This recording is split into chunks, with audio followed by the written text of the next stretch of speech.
الحمد للہ رب العالمین والصلاة والسلام علی سید الانبیاء والمرسلین نبینا محمد وعلی آلہ وصحبہ اجمعین، اما بعد۔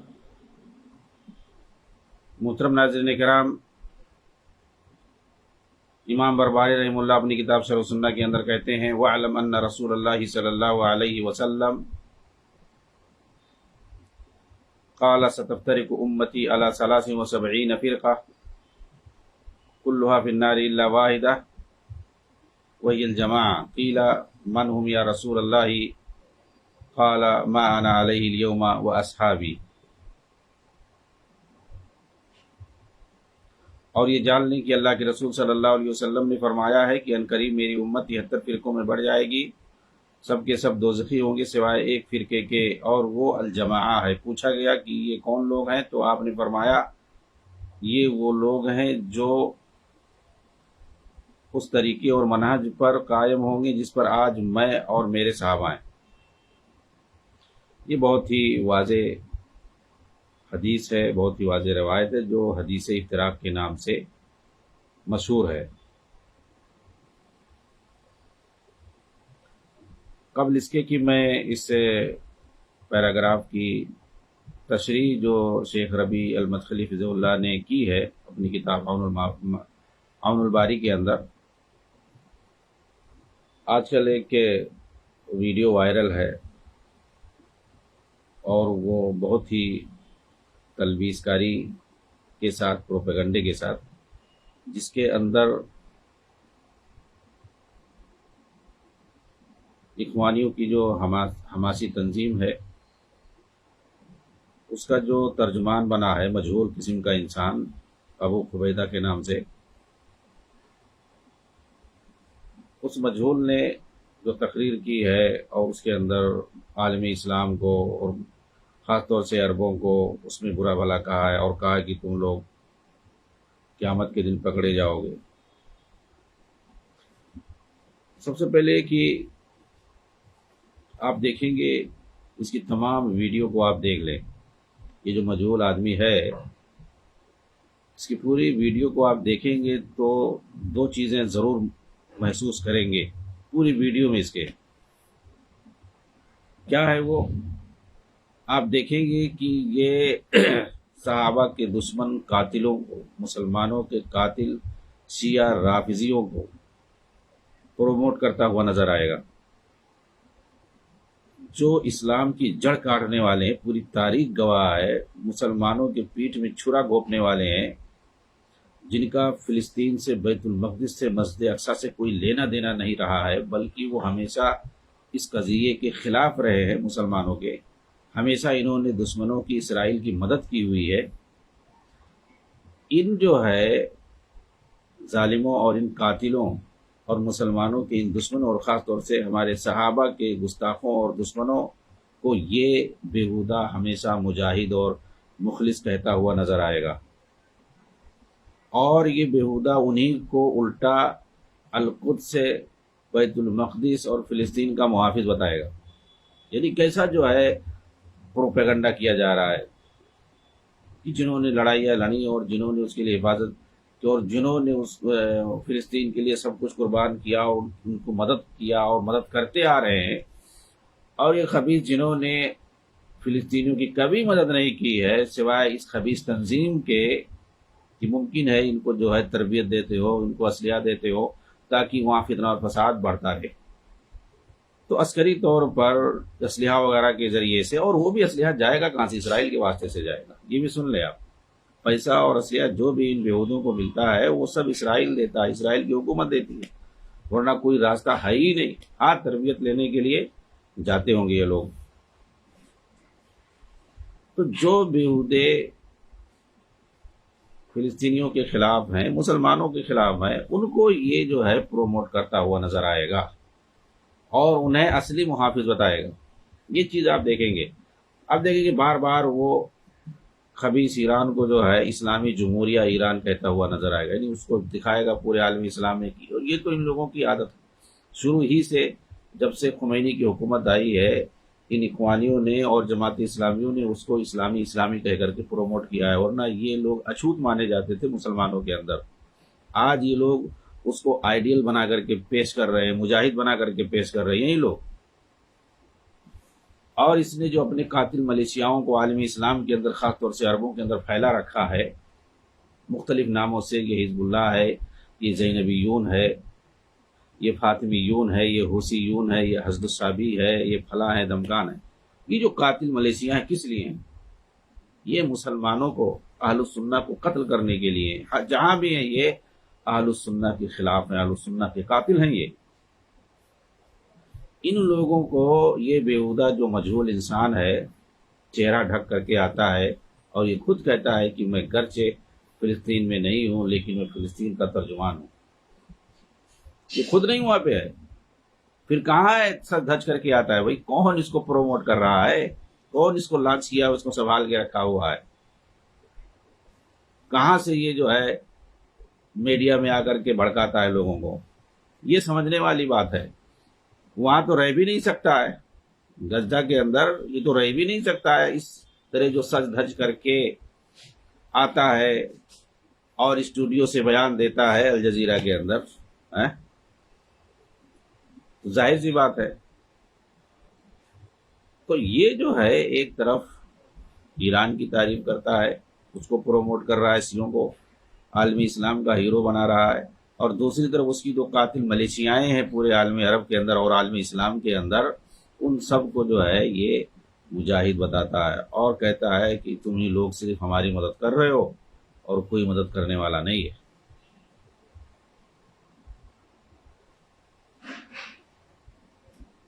تو آپ کو معلوم ہونا چاہیے کہ یہ حماس اور جو اس کا ترجمان جو بھی ہیں، یہ شیعہ روافض کی جو تعریف کرتے ہیں ہمیشہ، یہ محض اتفاق نہیں ہے.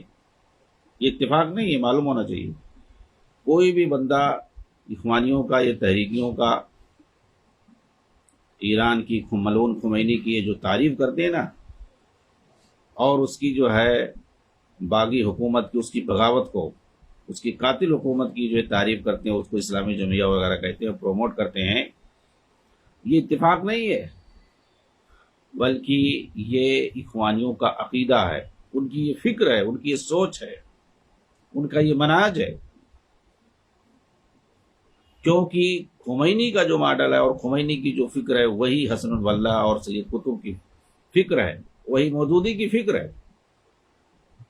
مودودی کہتے تھے کہ جو ہے خمینی کو، ملعون خمینی کو مین آف دی گاڈ کہتے تھے، اس کو ولی اللہ کہتے تھے، اس کو آیت اللہ کہتے تھے، کہ آپ نے جو حکومت قائم کی ہے میں بھی چاہتا ہوں کہ ہمارے ملک میں ویسی حکومت آئے. اور انہوں نے اس کے لیے کوششیں بھی کی ہیں جان توڑ، بلکہ شیعہ عورت کو جو ہے صدر ملک کا پیش بنا کر کے، رہنما بنا کر کے پیش کیا، اور اس کے لیے الیکشن لڑا انہوں نے تاکہ اس کو ملک کا سربراہ بنائے. جنرل ایوب کے خلاف انہوں نے 70 کی دہائی میں باقاعدہ الیکشن لڑا اور اس کو پروموٹ کیا، اس کے لیے پرچار کیا، اس کو ووٹ دیا تاکہ یہ ملک کا سربراہ بنے ایک شیعہ عورت، اور ملک کو جو ہے شیعہ عورت کے ہاتھ میں دے دیں. یہ ان کی کوشش تھی. تو یہ ان کی فکر ہے، یہ ان کا عقیدہ ہے، باقاعدہ یہی ان کا دھرم ہے. یہ جو شیعوں کو پروموٹ کرتے ہیں، اخوانی رافضی کو جو پروموٹ کرتے ہیں یہ لوگ، تو یہ ان کا دھرم ہے، ان کا عقیدہ ہے باقاعدہ.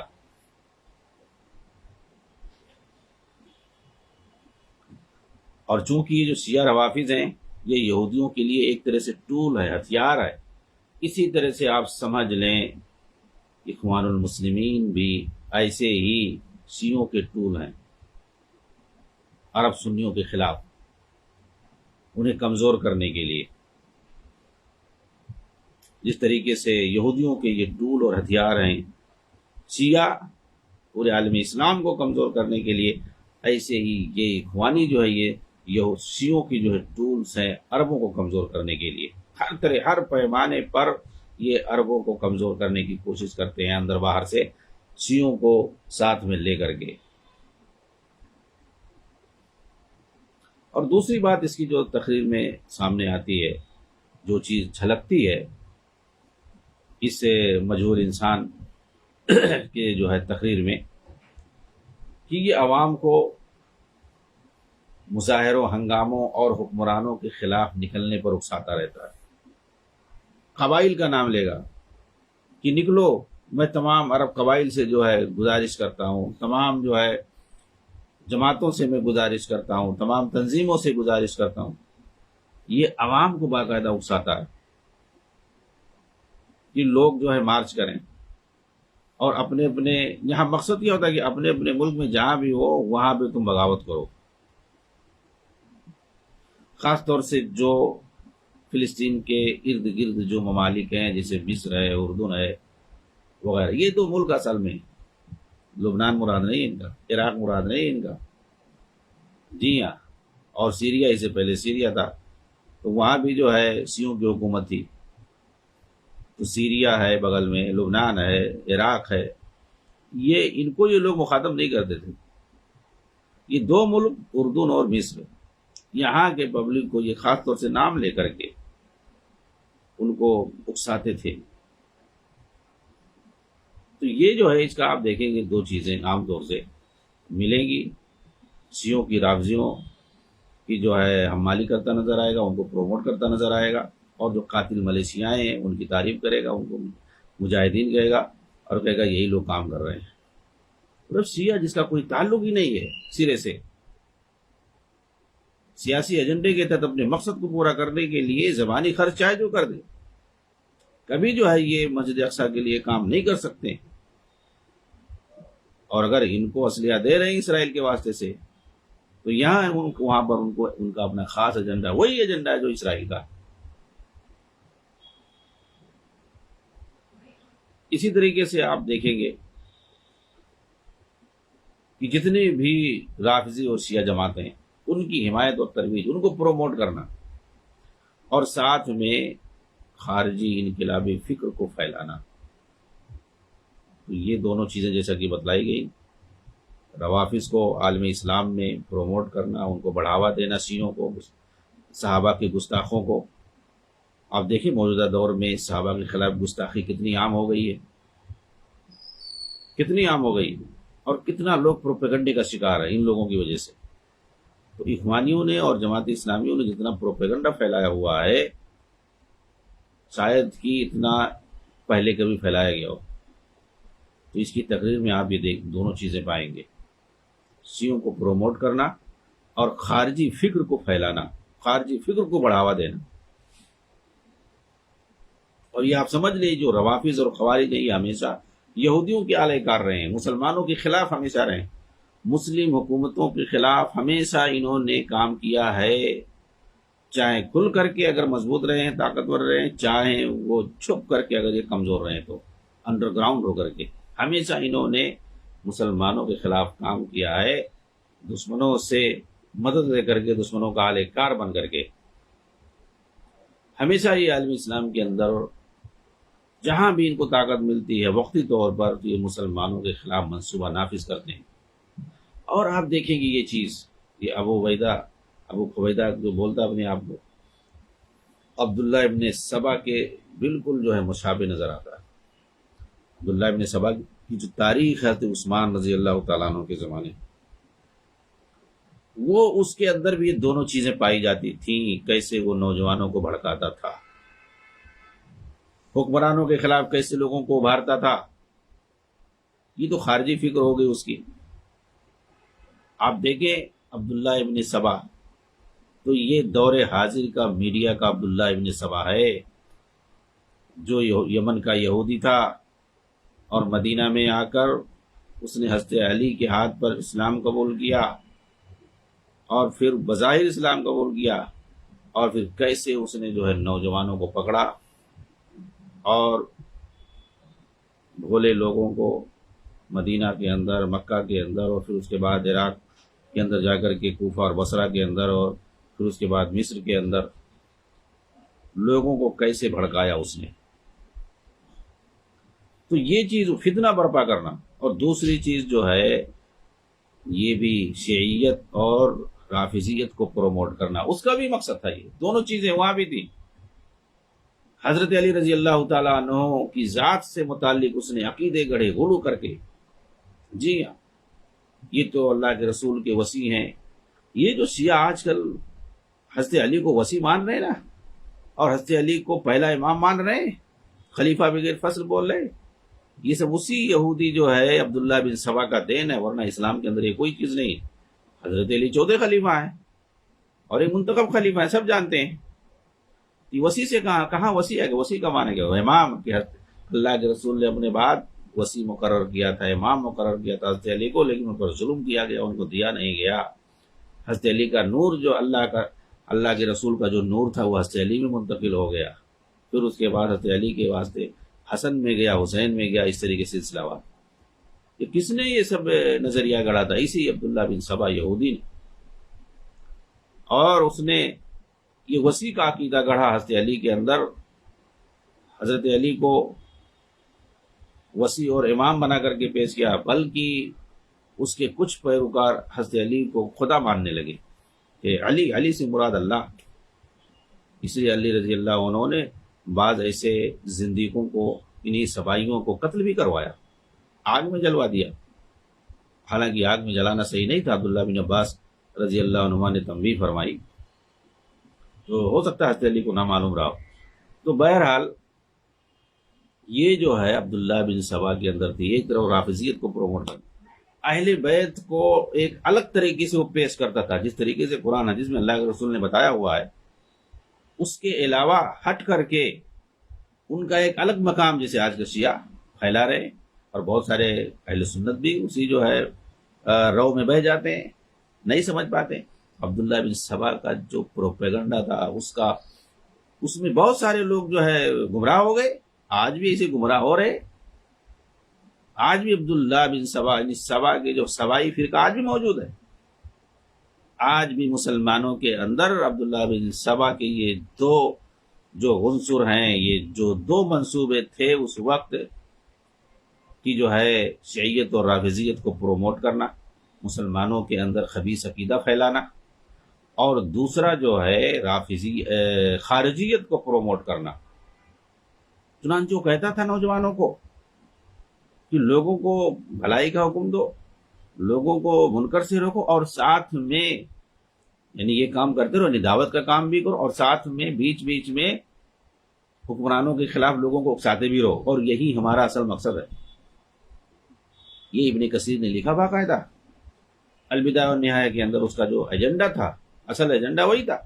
ظاہر سی بات ہے، ڈائریکٹ اگر لوگوں کو اکساؤ گے، ڈائریکٹ اگر لوگوں کے اندر لوگوں کو بھڑکاؤ گے اور حکام کی برائیاں کرو گے، ان کی پالیسیوں کے خلاف بات بتاؤ گے، اور وہ کون تھے؟ صحابہ کرام تھے، حضرت عثمان غنی رضی اللہ عنہ اور دیگر صحابہ جو اس وقت حکومت چلا رہے تھے، ان کی پالیسیوں کے خلاف بات کرنا، لوگوں کو بھڑکانا، اس کے خلاف حکمرانوں کے خلاف پروپیگنڈا کرنا، یہ کون کہتا تھا؟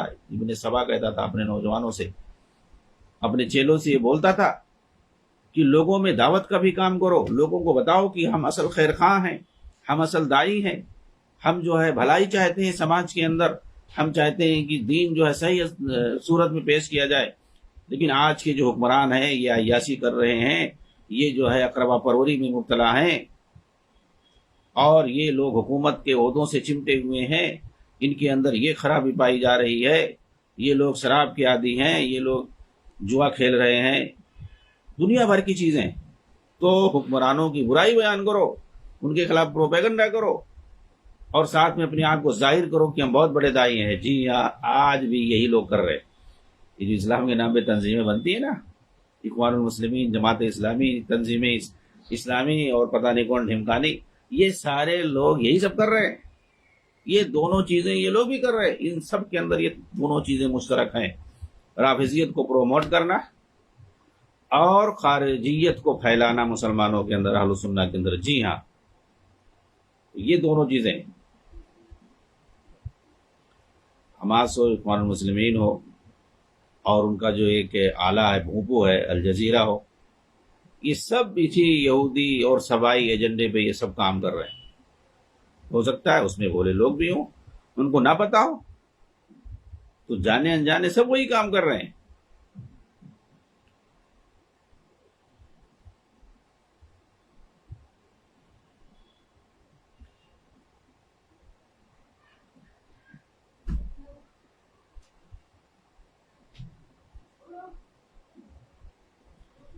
بہرحال یہ چیز ہمیں سمجھنے کی ضرورت ہے۔ اس کے بعد میں کتاب پر آتا ہوں، جو چیز اللہ کے رسول صلی اللہ علیہ وسلم نے فرمایا ہے، جیسا کہ مصنف رحمہ اللہ نے کہا کہ یہ اللہ کے رسول کی جو حدیث ہے کہ لوگ 73 فرقوں میں بڑھ جائیں گے اور ایک جنت میں جائے گا۔ پھر صحابہ نے فوراً پوچھا، آپ دیکھیں صحابہ کرام نے یہ نہیں کہا کہ کون لوگ ہوں گے جو جہنم میں جائیں گے، جنت میں کون لوگ جائیں گے ان کے بارے میں پوچھا، تاکہ ویسا عمل ہم بھی کریں۔ تو اللہ کے رسول نے بتایا، یہاں غور کریں۔ اچھا یہ حدیث سب لوگ پڑھتے ہیں، اس کو حدیث افتراق کہتے ہیں۔ 73 فرقوں والی جو حدیث ہے، حدیث افتراق کہتے ہیں، اور یہ افتراق رہے گا۔ لیکن اب بات یہ ہے کہ بھائی اللہ کے رسول نے تو یہ بیان کر دیا، پرچہ آؤٹ ہے کہ کامیاب کون ہے، جنتی کون ہے۔ ما انا علیہ اليوم واصحابی، جو لوگ ہمارے منہج پر رہیں گے، ہمارے طریقے پر قائم رہیں گے، اور ہمارے صحابہ کے جو لوگ طریقے پہ رہیں گے، تو یہ سب کی ذمہ داری ہے، تمام مسلمانوں کی ذمہ داری کہ بھائی شیعہ کا تو لینا دینا نہیں ہے، کیونکہ ان کو تو صحابہ کا منہج دیکھنے، صحابہ کو کافر مرتد مانتے ہیں، نعوذ باللہ۔ اور آج جو ہے یہ لوگ ڈاکٹر اسرار کتاب لکھ رہے ہیں، شیعہ سنی مفاہمت، ایک وقت کی ایک اہم ضرورت۔ جی ہاں، تو ان اخوانیوں اور ان جو ہے جماعتیوں اور ان تنظیمیوں، ان اسراریوں، ان کا تو کچھ کہنا ہی نہیں بھائی۔ حدیث تو کہہ رہی ہے صحابہ کو منہج بنا کر کے پیش، ان کے طریقے کو قابل فہم بنا کر کے اور قابل اتباع بنا کر کے پیش کیا جا رہا ہے قرآن کے اندر، حدیث کے اندر، فَإِنْ آمَنُوا بِمِثْلِ مَا آمَنْتُمْ بِهِ۔ اور اس طریقے سے آیتیں قرآن کے اندر کہ صحابہ کو معیار بنایا جا رہا ہے، حدیثوں کے اندر صحابہ کے منہج اور ان کے طریقے کو فالو کرنے کے لیے کہا جا رہا ہے، اس کے بغیر نجات نہیں ہے۔ اور ظاہر سی بات ہے شیعہ تو گستاخ ہے، شیعہ مانتے ہی نہیں صحابہ کو، تو جب وہ مانتے ہی نہیں ہے تو پھر کہاں جو ہے اس راہ پہ چلیں گے؟ صحابہ کے راہ پہ چلیں گے، اور صحابہ کی راہ پہ جو چلے گا نہیں وہ جنت میں جا نہیں سکتا ہے، یہ حدیث کہہ رہی ہے اور قرآن کہہ رہا ہے۔ اور ڈاکٹر اسرار آ کے لکھ رہے کتاب شیعہ سنی مفاہمت، وقت کی اہم ضرورت۔ جی ہاں، ایران جا کر کے خمینی کے مزار پر وہاں پر جا کے متھے ٹیکتے ہیں اور کہتے ہیں کہ یہاں پر تو کوئی برائی نہیں ہے، لوگ چلاتے ہیں کہ وہاں جو ہے شرک بدعت ہوتا ہے۔ یہ ڈاکٹر اسرار کی حالت ہے۔ آج کل بہت سارے اسراری ہیں، اہل حدیثوں میں بہت سارے اسراری بھرے ہوئے ہیں۔ جی ہاں، مرزا جہلمی کے ماننے والے، اور یہ ابو خبیدہ ابو زبیدہ جو ہے مجہول، جو پروپیگنڈا پھیلاتا ہے، اس کا فوراً جو اس کا اردو ترجمہ یہ تحریکی پیش کریں گے۔ جو عالم اسلام کو گالی دیتا ہے، مسلمانوں کو گالی دیتا ہے، عربوں کو گالی دیتا ہے، خاص طور سے قیامت کے دن ان سے پوچھا جائے گا، قیامت کے دن پوچھا جائے گا، قیامت کے دن تم سے پوچھا جائے گا سب سے پہلے کہ تم نے یرغمال بنایا یہودیوں کو کس مقصد سے، یہ پوچھا جائے گا۔ تمہارے پاس طاقت نہیں ہے تو چپکے سے جا کر کے، اور وہ بھی اسرائیل نے بارڈر کھول دیا، آؤ آؤ میرے آدمی کو پکڑ کے لے جاؤ، کچھ نہیں تم کو بولا جائے گا۔ 1200 لوگوں کو پکڑ کے لے گئے تھے، تمہارے اندر اتنی ہمت ہے، سرنگوں کے اندر چھپے رہتے ہو، ایک طرف سے جو ہے بمباری ہو رہی ہے فلسطینیوں پر، کہیں دکھتے نہیں ہو، کہیں نظر آتے ہو؟ کہیں لوگ یہ نہیں دکھتے ہیں، سب سرنگوں میں رہتے ہیں، وہاں یہودیوں کی حفاظت کر رہے ہیں وہاں بیٹھ کر کے۔ مطلب یہ ایسا دنیا میں کہیں ہوا ہے؟ کبھی آج تک کوئی تاریخ میں نہیں پیش کر سکتا ہے کہ اس طرح سے کوئی اپنی قوم کو کٹواتا ہے، کوئی مرواتا ہے۔ تو یہ جو ایران کے ایجنڈے پہ کام کر رہے، اسرائیل کے ایجنڈے پہ کام کر رہے، ان کو لوگ مجاہد سمجھ رہے ہیں، کچھ ویڈیو گیمز دکھا دیتے ہیں، ہاں دیکھو۔